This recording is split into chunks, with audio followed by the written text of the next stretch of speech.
Okay, thank you very much, Ambassador Sobel, for taking the time to address the Blue Like an Orange community today. LATAM has suffered most than many regions from COVID, but it seems now we are on track for the rebound, even if it's difficult. How do you see this from your perspective? Well, I see it from many different perspectives, but let's talk about Brazil for a moment, that is having severe difficulties in getting their vaccines to the public. There have been 16 million cases of COVID, 450,000 deaths in the country, with India and the United States probably one of the three countries most affected by COVID. However, they have their own capabilities of manufacturing vaccines. Veracruz is world renowned.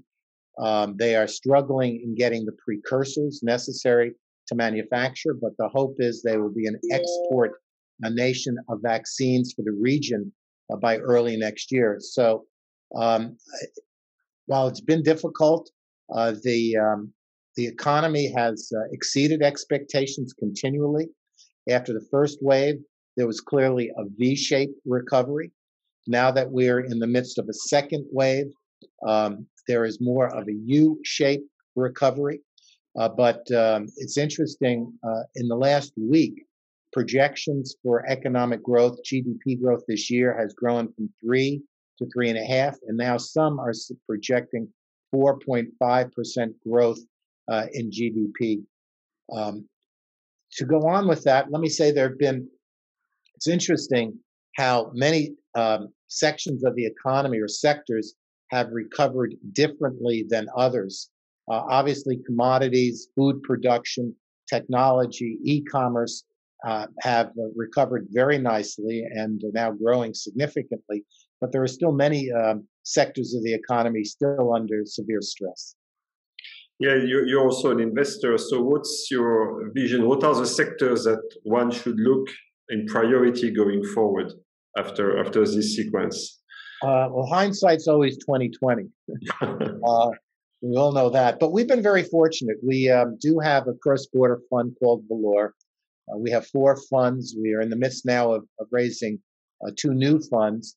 Our performance has been extraordinarily good, particularly during the COVID period, because what's happened is real interest rates have stayed relatively low, 1 or 2% when you look at inflation and the Selic rate. And many people are looking at investing in growth and new technologies, and being a venture fund, we've obviously had great results because of it. But when we look at a fund like Blue Orange that are looking at much bigger infrastructure types of projects, it bodes well for us at Blue Like Orange, because the government focus is having to bring down a debt. Their debt to GDP is very high. And one of the easiest ways of getting there is obviously selling infrastructure and privatization to reduce the debt. So airports, roads, ports, electrical distribution, water and sewage. The auctions recently in Rio were extraordinarily when it came to waste and water and sewage.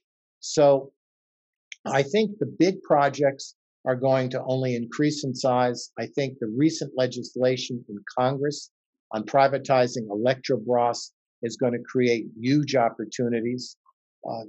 Brazil is a country very rich in natural resources, but also natural gas.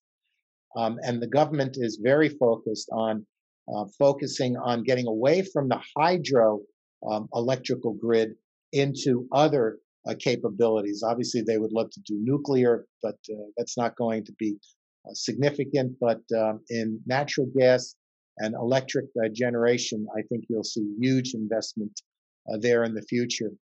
I think one other point I'd like to bring up, which is in a country that for decades had almost double-digit inflation, even though inflation is now expected to go up to 5 or 6%, it's still so much lower than it was before.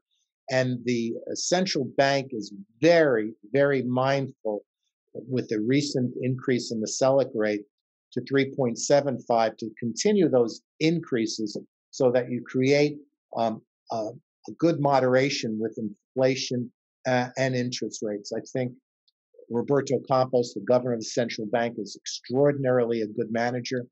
I think the minister of the economy, Paulo Guedes, a liberal thinker, has combined three ministries under one, and I think he is continuing to focus on the reforms necessary to create maybe even a hockey stick growth in years to come. Well, thank you. It's it shows a number of opportunities that we have ahead of us. You mentioned infrastructure. We also see a lot of things happening in the technological area, tech-related businesses where you're, quite involved. So just to conclude our brief discussion, if I tell you blue like an orange, what do you see? If you said what? Say that again? If I tell you blue like an orange, what do you see?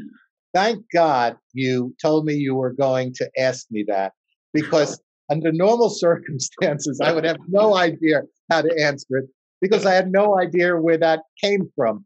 And I'm going to start by saying, but not to scare you, that I was the former ambassador to the Netherlands before Brazil. Yeah. So you can never mention the word orange to a Dutchman without thinking about the House of Orange, the Netherlands. And when you mention blue, I think of, I'm sorry to say, the Dutch flag, not the French flag.